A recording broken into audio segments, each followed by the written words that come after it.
Gente, bom dia, bem-vindos ao nosso Dose Diário de hoje, tudo bem com vocês? Bom, então, ontem eu falei um pouco da coisa do Édipo feminino, e aí abri questões lá que eu quero continuar, que eu quero fazer mais um vídeo sobre aquilo, porque tem uma crítica mais direta ao Freud, assim, de uma certa incongruência, uma coisa mal resolvida na argumentação dele, que eu quero voltar, mas vou voltar isso amanhã, porque esse assunto da relação do Édipo feminino abriu ali uma coisa de uma certa ideia da ambivalência pré-edípica do bebê com esse primeiro objeto, com a mãe, né?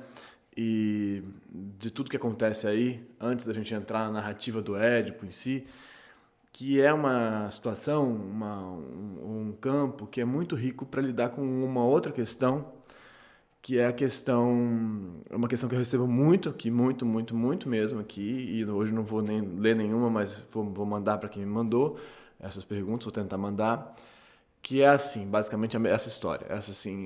Bom, era tudo incrível na primeira etapa do processo e tal, da nossa relação, do nosso relacionamento, ele era assim ou ela era assim, queria me conquistar, e era gentil, e era carinhoso e tal. E aí, de repente, quando a coisa se estabeleceu, tudo mudou. Virou distante, virou esquisito, virou frio, virou fria, enfim, e virou uma outra pessoa. Virou como é que pode a pessoa virar uma outra pessoa do nada? Virou uma outra pessoa do nada. Meio essa narrativa, assim. E aí eu fico... Bom, a minha resposta para isso hoje vai ser, lógico, superficial, tosca e tal, porque a gente não pode ficar cagando regras sobre a vida das pessoas. E eu fiquei muito tempo aqui sem querer fazer vídeos nos quais eu estivesse falando de uma terceira pessoa e não da pessoa que me escreveu. Mas como essa narrativa é tão frequente, vou falar um pouco sobre isso e para tentar ver se a gente consegue pensar alguma coisa. E pensar sempre, a mesma pergunta eu já coloco aqui agora, antes de a gente entrar propriamente no vídeo, que é, tá bom, mas por que você continua aí, né? Que é a pergunta de sempre.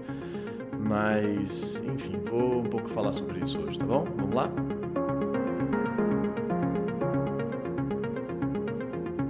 Bom, então, nos processos de relação com o outro, assim, a gente poderia apontar duas situações básicas, que são o processo de desejo desse objeto, chamando o outro de objeto, né? Desejo desse objeto, de libido em relação a isso, desejo, querer, né? Pulsão, impulso, instinto, desejo, libido. Então, você quer aquele negócio, objeto do desejo, esse troço todo, que a gente já falou muito aqui no Dose Diária sobre tudo isso.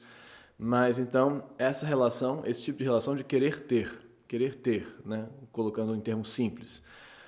E a outra situação mais básica, tão básica quanto, é a de querer ser, que é a identificação, né? Então você se identifica com aquele outro. Então você olha aquela outra pessoa e fala, eu quero ser aquela pessoa, eu quero ser igual àquela pessoa, eu quero ser igual ao meu pai, eu quero ser igual à minha mãe, eu quero ser igual àquele cara que faz tal coisa. Enfim, os processos de identificação. E esses dois processos, querer ter, querer ser, são fundamentais para a constituição do nosso psiquismo. Mesmo assim, eles são muito importantes e eles se confundem muitas vezes. Eles ficam um em cima do outro, um vira o outro. Tem essa ideia de que no primeiro momento do bebê, todo o processo de começo de relação com o objeto, com o seio materno, com o desejar esse negócio, o retorno desse negócio, porque quando sai, o bebê percebe a presença desse objeto quando esse objeto se retira nesse sentido, né? Então, a primeira mamada, ela é uma satisfação pura, que não foi buscada, que não foi pedida nesse sentido, tá? Estou sendo simplista, mas... Então, quando o seio sai, ele fala... e aí ele percebe a vontade de retorno desse seio. Por isso, a satisfação é sempre uma vontade de retorno na psicanálise, em certo sentido. Bom, mas então, nesse processo de querer ter esse objeto, ele também está introjetando esse objeto, botando para dentro esse leite, que o seio é o leite, o seio é o conforto, o seio é o afeto, o seio é tudo. Mas então ele está introjetando esse negócio e ele está sendo esse negócio. Então ele quer ter, quer ser, quer ter, quer ser. Então, desde o princípio, em princípio, essas duas instâncias se misturam, estão muito ligadas, assim, né? O que é querer ser, o que é querer ter. Bom, para falar sobre isso, tem o capítulo 7 da Psicologia das Massas e Análise do Eu, do Freud. Vou tentar lembrar de botar aí embaixo, mas se não, Psicologia das Massas e Análise do Eu. Capítulo 7, se não me engano, capítulo 7. E depois disso, todo o trabalho da Melanie Klein, e do Winnicott, que vão lidar com essas dinâmicas, que assim levam a coisa bem adiante de um jeito muito interessante. E eu vou voltar, eu acho, a isso um pouco no vídeo de amanhã, se eu conseguir. Bom, mas então estamos aqui nesse processo dessa dualidade de querer ser, querer ter, que também marca muitas relações amorosas. Eu quero ser aquela pessoa, eu quero ter aquela pessoa, ou eu queria ser como aquela pessoa, então aquilo vai e tal, e assim segue. Mas tem uma outra situação da relação com esse objeto, com esse outro, que é a situação de apoio, de amparo e desamparo, né? Que aí é uma outra situação que também acontece com esse mesmo objeto, se a gente pensar a mãe como modelo básico da coisa, mas pode não ser a mãe, pode ser a cuidadora, pode ser o cuidador, pode ser o pai. Não, a questão não é a mãe em si, né? É a figura que te dá afeto, né? É a figura que cuida de você, é a figura que cuida de você. E como que a sua relação se estabelece com essa figura no seu primeiro momento de vida? E aí, então, a gente vai desenvolver outras e outras ambivalências aí, dualidades de afeto, ambivalências como eu já defini aqui várias vezes também, mas de você gosta e não gosta, ama e detesta, ama e odeia, quer não quer, se enraivece, adora, e tudo isso que vem dessa situação específica que é dessa potência que esse objeto tem de te satisfazer, de te trazer satisfação e ao mesmo tempo de te faltar, ou de te negar satisfação, ou de te privar da satisfação e tudo que está ligado a isso. Bom, então esse objeto ele é ambivalente pra caramba nesse sentido, porque ele pode te cuidar de você, ele pode estar lá para fazer tudo o que você precisa, ou ele pode não estar. E aí, nessa marcação, querer ser, querer ter, estar, não estar, amparo, desamparo, afeto, acolhimento e tudo isso que vai acontecendo com esse objeto, a gente vai fundando nosso psiquismo e nossa relação com o outro. Ao mesmo tempo que a gente funda o nosso psiquismo, fora a base que vem no HD já, né, que tem alguma que vem geneticamente, vem tal, e a gente vai fundando nessa relação e vai introjetando uma série de conceitos, uma série de situações, uma série de experiências, de maneiras de experimentar o mundo, de maneiras de sentir as coisas, de maneiras de lidar com o prazer, por exemplo, né? De maneiras de experimentar o nosso corpo, experimentar a nossa relação com o toque, com o outro, com tudo isso, vai acontecendo aí nesse troço todo, super complicado, super específico, super pessoal, super particular, então por isso muito complicado. Mas aqui acontece uma coisa importantíssima, que é essa ambivalência em relação a esse objeto, que é o objeto que cuida de você, né?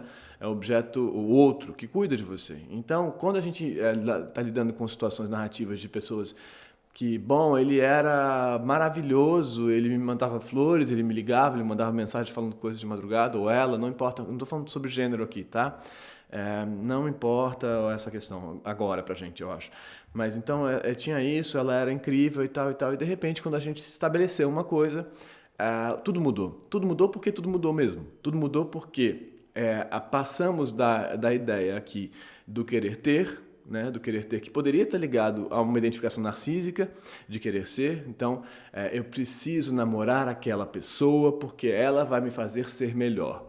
Eu preciso namorar aquela pessoa porque ela vai cumprir a função do meu ideal, do eu aqui, de ser o cara que namora aquela pessoa daquele jeito, ou ser a mulher que namora aquela pessoa daquele jeito. Então, tinha toda uma identificação também acontecendo narcisicamente acontecendo aqui, mas uma vontade de querer ter aquele objeto, tá? Então, tudo isso estava funcionando nessa espécie de máquina do querer ser, querer ter, que essas coisas várias vezes estão juntas. Então, às vezes você quer ser mesmo aquela pessoa, às vezes você quer ter aquela pessoa para ser a pessoa que tem aquela pessoa.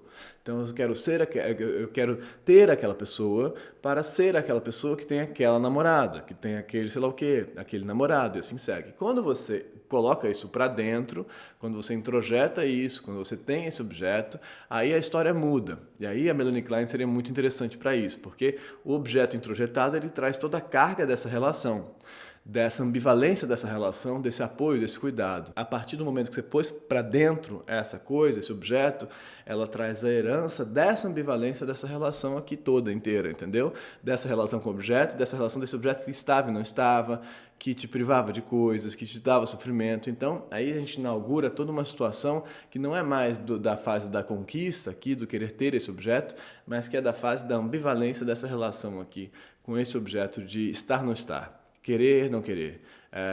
Adorar quando está, mas não está do jeito que você gostaria que estivesse exatamente. Então, é muito maravilhoso ter essa pessoa, mas ela não é exatamente como eu queria.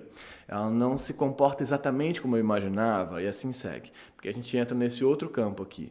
E aí você vai entrar nas ambivalências, nas dualidades, nos estranhamentos dessa relação com essa figura de afeto.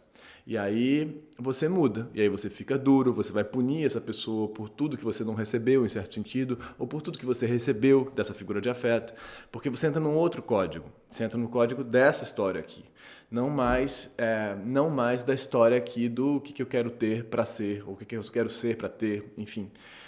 Você entra nesse código aqui, que é um código ultra ambivalente e complexo e que faz a gente resfriar, que faz a gente entender, por exemplo, que a gente não pode ter tanto afeto por aquela pessoa, porque aquela pessoa também está cuidando da gente, então como é que pode?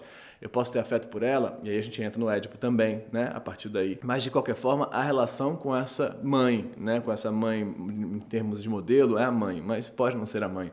Mas, então, tudo começa a vibrar em campos de mais complicação do que estava aqui no campo do projeto de construção ideal, assim, né? Do quero ter, do desejo, né? Do desejo, da fantasia, e de todas essas fantasias que acontecem aqui no querer ter, querer ser. E aí a gente entra aqui na complicação dessas ambivalências. E aí cada um vai desenvolver a sua, mas essas histórias do mudou do vinho para a água, que não é da água para o vinho, ao contrário, né? Mudou, virou outra pessoa, tem a ver com a entrada nesse outro campo relacional aqui, nesse campo de, como que eu sou cuidado, como que eu cuido e tal, como que eu lido com esse objeto que agora está introjetado, que agora é meu, que me traz então essa situação de memória desses processos de introjeção e cuidado que eu recebi.